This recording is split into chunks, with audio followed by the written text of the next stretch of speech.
My name is Bonnie Vaughn. I've been with the center 22 years. The center's name is the Southern Illinois Center for Independent Living, and it's actually been here since 1985. My role here at the center is executive director. The center actually started with Title VII services under the Rehab Amendment. Those 4 services are advocacy, information and referral, skills training, and peer counseling. And that's kind of the foundation of all centers for independent living. Our center has evolved over these almost 30 years of providing services, and we now have what is called an MFP program, or Money Follows the Person. That program assists people to get out of nursing homes and live in the community. We have a vocational program, which is unique to centers for independent living. Most of them don't have one. We have a elderly blind program, which assists people who are legally blind to remain in their homes with accommodations and training. It is like the MFP program in that it's a deflection program that assists people to stay out of nursing homes through accommodation and support. We have a new program that we're just now developing. It's called a Your Choice Home Service Program. It is actually the only program that we charge for, and it is to provide in-home care for people who don't qualify for a state or federal assistance because of their asset level. All of those are not initiated from a state or federal. They are funded, the majority through state and federal. But yeah, it's a funny thing with the Center for Independent Living. You're always looking around the corner to find the next funding source. And so it's been an evolution process where all of these programs have gradually been added to the center. There's approximately 500 centers nationwide. In our state, I'm going to say there's 22. That may be one off one way or the other, but yeah, 22 centers for the state of Illinois. All of the services are supported by other kinds of service agencies. There's a local mental health, there's a women's center, we have Shawnee Alliance for seniors, 708 board kind of funds many of those different agencies. There's START in Murfreesboro, which is specialized training for adults, developmental disabilities. There's CCS, Center for Comprehensive Services, serves people with traumatic brain injury. Yeah, there's just a host of services. Neuro-restorative. Oh, excuse me, yes it is, neuro-restorative now. Yeah. I think it's an exchange where we will receive referrals from those agencies. We sometimes refer to those agencies. I think we have some consumers who've been with us, and I use consumers, some people use clients, some people use other things, but we refer to people with disabilities as consumers. We generally have people who have exhausted a lot of the social services that are in the community, and as a person with a disability still have social needs that are specific disability needs that aren't being met, and they continue to seek us for those kinds of services. Well, you've hit all the topics. We hear all of that. And that's probably one of the roles that isn't really met by the other agencies, and that's advocacy. Certainly, you highlighted all of them. There isn't a day goes by that we don't have a transportation issue. People needing demand response transportation can't get it quickly enough to get to medical appointments, are unable to get to a job because they don't drive, are unable to afford any of the local transportations that are available when they work, afford a midnight shift. Just different kinds of things that occur for a person with a disability. Yeah, most definitely has improved. I mean, it's been a long-term advocacy effort to see it grow. And now having a fixed route system through SIU, and also having some demand response service, even though it's not adequate to meet everybody's needs. Vast improvement, you know, over the 20 years I've been here. There's a question for people with disabilities, and I kind of agree with them, is in the cities, there is a thing called free ride, and you actually just fill out a piece of paper. Some of our counties offer it to people who are elderly, but people with disabilities aren't able to get that. So they are paying $2 a way. And for some people, you know, $2 doesn't seem like much each way, but it can, when you're on a fixed income, be difficult to go places. We've had some occurrence where somebody will report, not necessarily on the demand response, but on the fixed route, where they will see a chair waiting and rather than stop, they'll move on. They don't want to be bothered with it. Some difficulty initially in that they weren't adequately trained for people to enter the vehicle and be secured. And some of those things happening. And I think those are real. I don't know, you know, they could be isolated, but it certainly always behooves to ask people to be courteous and to think you don't want to be that person waiting as the bus goes by. The demand response, I think, issue is just exactly what you said, is you have to make that reservation at least 24 hours in advance. Oftentimes they're not able to fit in to the schedule that you need, and if you happen to have a particular medical appointment that came up late in the day and you need to make that reservation, you're not able to get it. We have a really good relationship with the police. They actually donated a vehicle to the center because they weren't using it. It was sitting in their parking lot.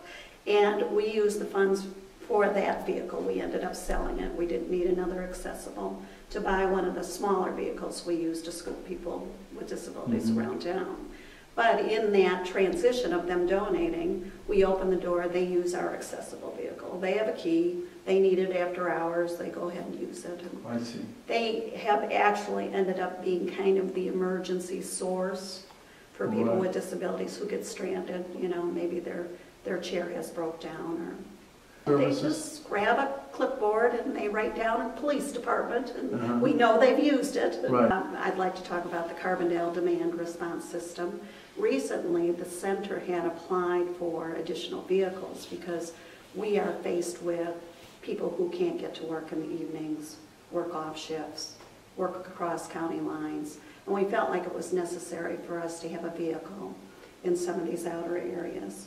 And when we approached the other cities, and not Carbondale, the other cities, for their support, the other public transportation entities, they weren't willing to write us that letter of support because they did not feel that we were able, that they could provide the service and that it wasn't necessary for us to provide it.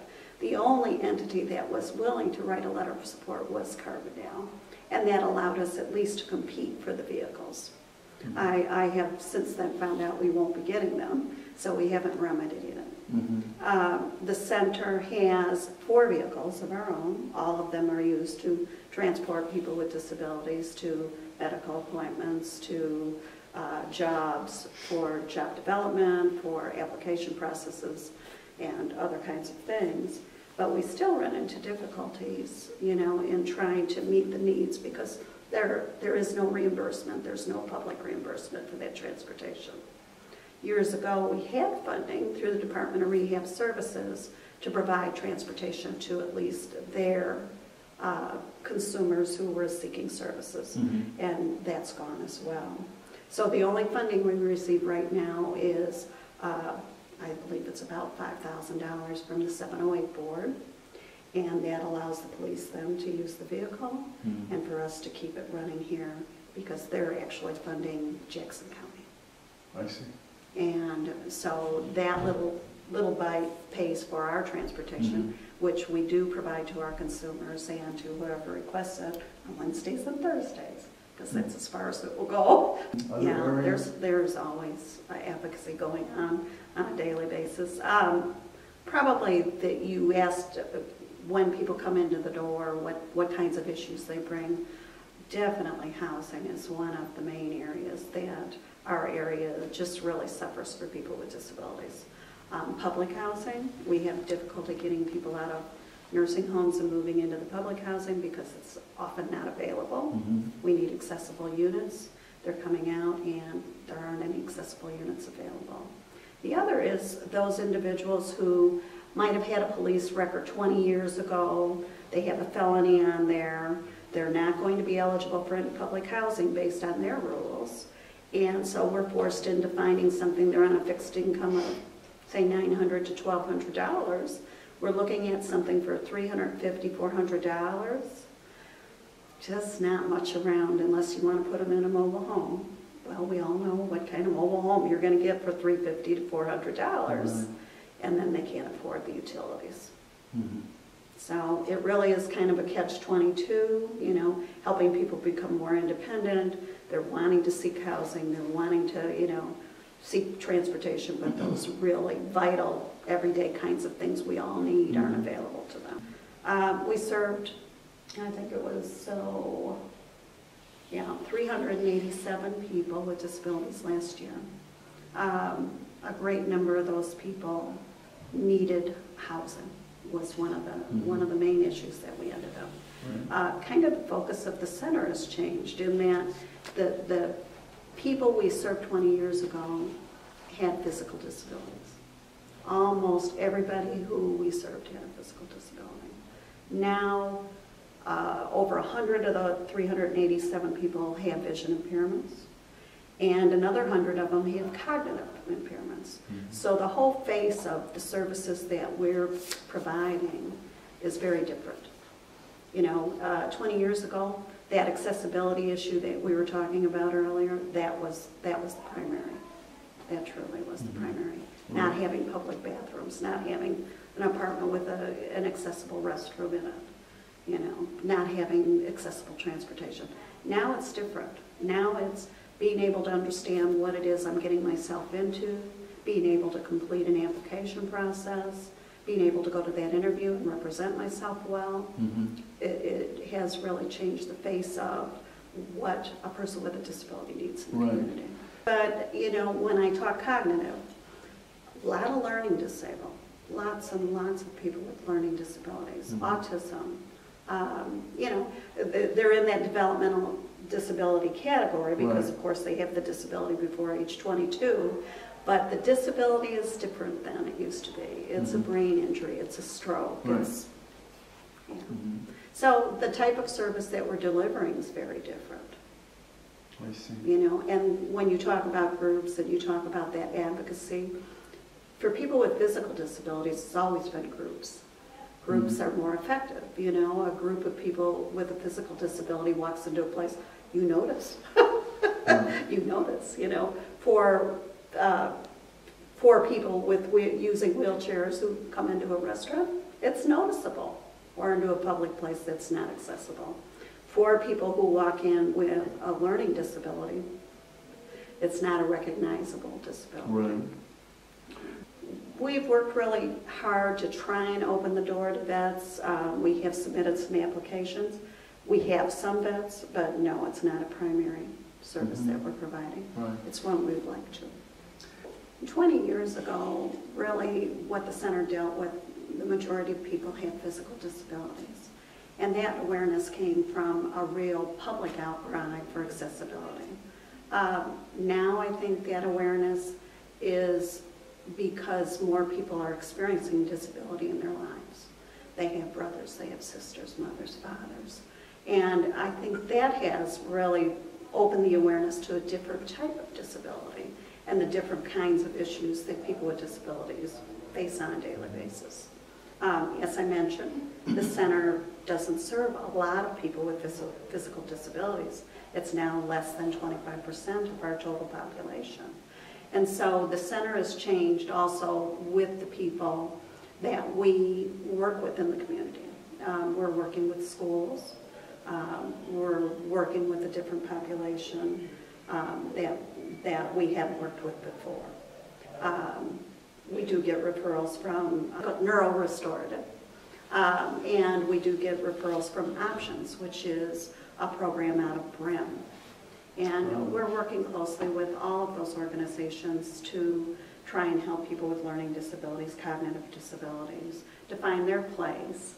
And I think that the awareness of those people, because they don't have a very obvious disability, their needs is different. You know, if they're to go into a restaurant and ask for assistance, somebody might not perceive them the same way that they would someone with a vision impairment. Mm-hmm. And even though they have just as much difficulty reading the menu, they aren't perceived and going to get that same attitude that somebody who comes in with a vision impairment. I think it's common now. Most agencies, most public places, restaurants, perceive a person with a physical disability like they would anybody else. And that was our goal. 20 years ago, that was the goal, is we don't want better, we just want equal. Mm-hmm. And I think they do have equal. I asked a staff person who uses a wheelchair what her take on this was. Do people still address her PA when she goes into a restaurant? Personal assistant. Yes, her personal assistant. Mm-hmm. And yes, they still do. She said younger people are better than older people. They typically will talk to her directly. And this is a very personable young woman that, there wouldn't be that fear of disability. And still people will talk to the personal assistant rather than making direct contact to her. Right. Those are some of the issues that we work with the center in, trying to educate different agencies. We have been asked by lots of university classes to provide disability awareness. And those are kind of the things that we talk about. What is disability etiquette? That person first terminology. Well, it goes way beyond that, and just not terminology, but in the person. Right. And so we spend time in addressing those kinds of issues and awareness and helping people get a comfort level. And I think a lot of our attitudes that we've seen over the years has been definitely attitudinal. People don't know how to act. So the more education, the more discussion, the more information they have, the better we're going to see people, even this awareness of people with cognitive disabilities. I think Carbondale was one of the most accessible places, not only in Illinois, but probably in the United States. I don't know that they've been passed up, but certainly at that time it drew a lot of people with disabilities to the university. The scary part for me, and I'm going to throw something out there for you, is that many of those people that came to this town because it was fully accessible and still live in this town are those same people that have trouble in this community getting jobs, using the transportation, finding accessible housing outside that offered of HUD, and the city went the extra mile in trying to create some housing for people with disabilities. They actually had 2 or 3 different projects that were to help people with disabilities. One was called their Mars Project, and that was where they had applied for some, I believe, federal funds in order to make homes more accessible, and we were in partnership with them. We would go in and help with the accessibility survey of the home. Their code enforcement and builders would come in. We would discuss how that could be done with the consumer. The consumer had input on how they wanted it to look, and the homes were made accessible. They further moved that to even rentals for a while. And, the landlord was actually getting a wonderful gift in that he was now getting an accessible unit, whether the tenant stayed with them or not. Right. So, I had something else in my mind about the city that did some. Oh, they had their own. The city had their own housing project as well, and had built some accessible houses. And they had a partnership with people who got a low-cost, forgivable loan that allowed them to purchase it. We're also involved in that. Right. And there is a great deal of housing in Carbondale, but is it affordable? And it's possible that there is plenty of accessible housing. I'm not real familiar with a lot of the new units that have been put in. But if they've been built to accessibility standards and they probably are accessible. They're not affordable. Right. No, we weren't consulted with that. I've kind of had an evolution of thought with that issue, because I could certainly understand the city's perspective.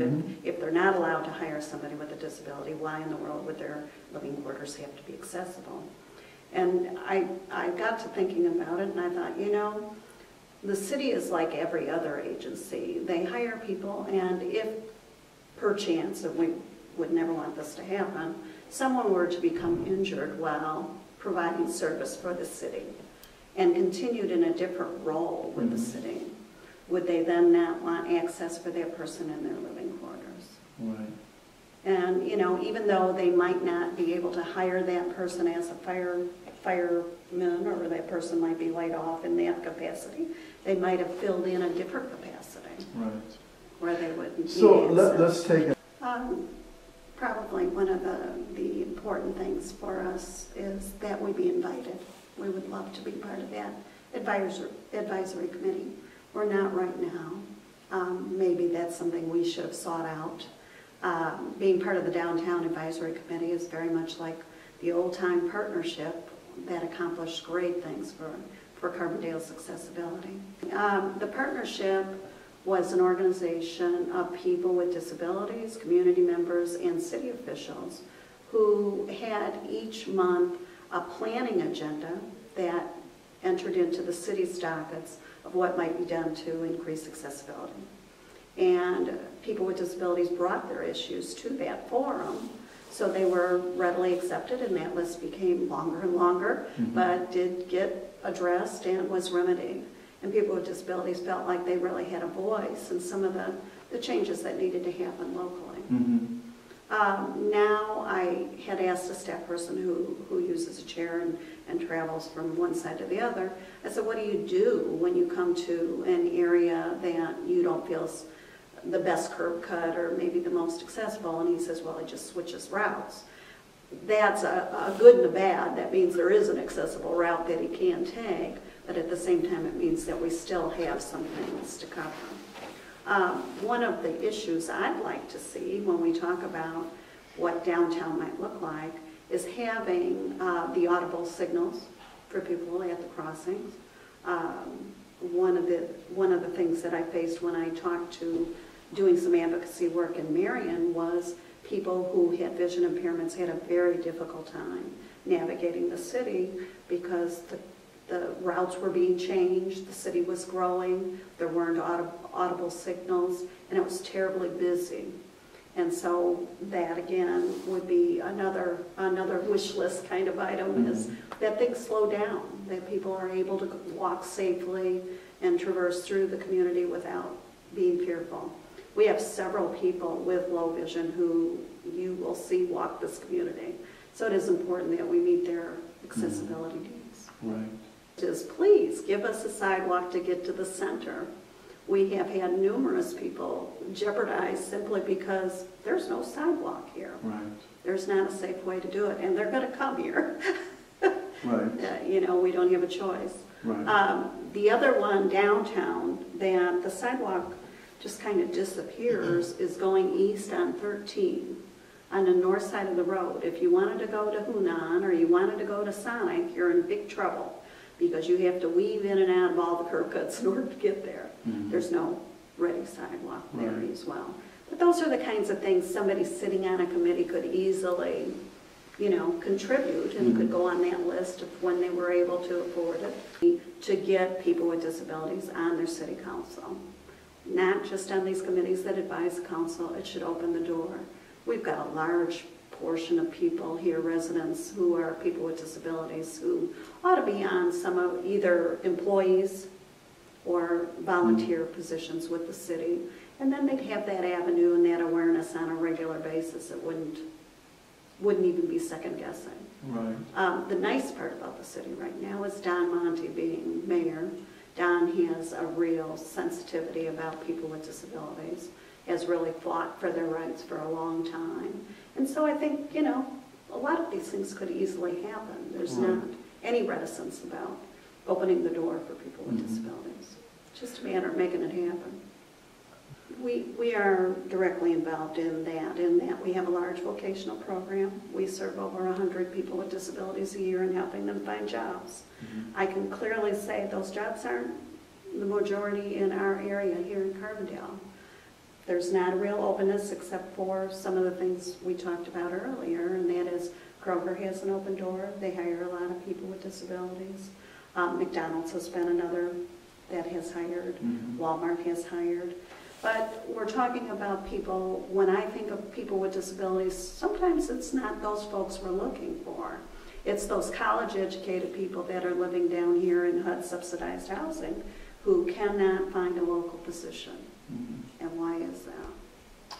I think small towns learn by example. I think if somebody with a disability who has grown up in a small town now is asking for something to change the accessibility or the programs or policies, then they'll typically initiate it. I think it's slow to change. And it's not a negative, you know, it's just they haven't been asked to. I think it's still a place where people with disabilities can come and live and participate and really feel a part of. I think as far as its local community, I think it's kind of closed. I don't see a lot of people on the city council. I don't see a lot of people with disabilities, you know, getting influential jobs or things that might give the city even that extra boost in accessibility. The Victims Advocate Program that the city of Carbondale has been really instrumental in some of the issues that the center has faced. We've had people who have been rape victims. We have had people who have been victims of theft.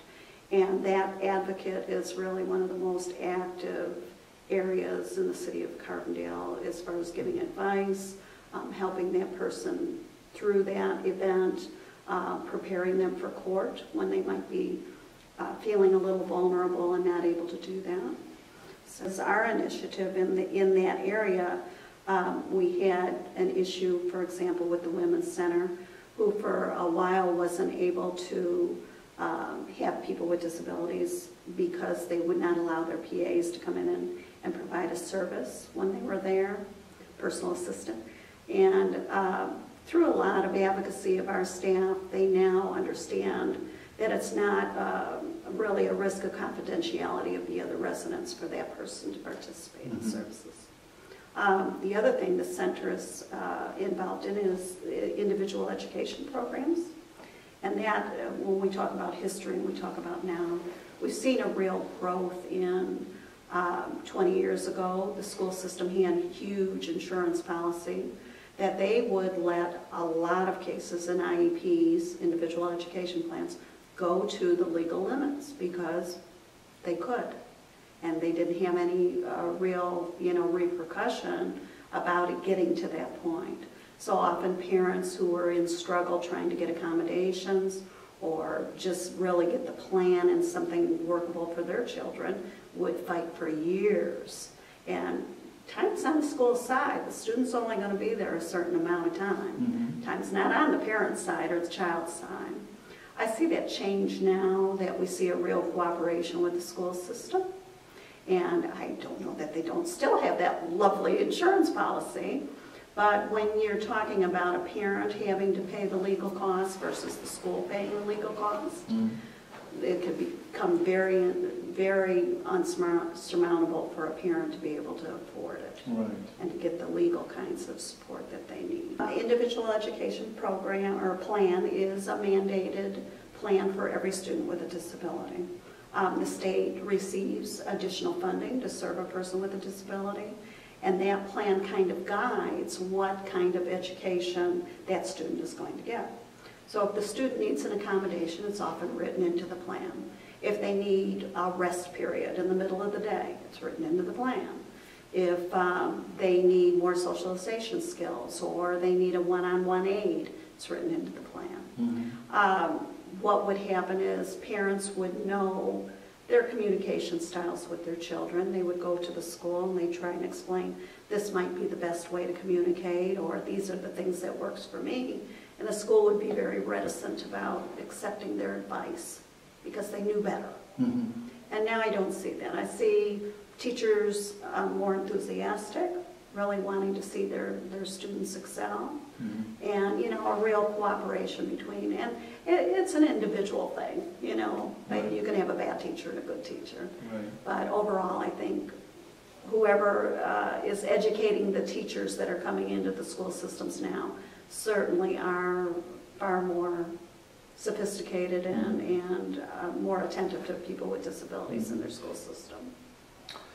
Well, that would certainly be a way to educate the public in a kind of a non-threatening way. Did you ever think about, you know, and I do see those public service announcements now and then, especially like with service animals. Did you know that dog is working? You know, please refrain from petting, he's on the job, things like that to help people kind of understand. Right. Yeah, I think that may be a fine avenue for helping people get information that they didn't have and lessen that, you know, new exposure to a person with a disability. And I think that awareness is becoming more and more as our population is aging. You know, where the baby boomers are right around the corner and disability is going to be a bigger part of their lives. You know, scooters are going to come every day.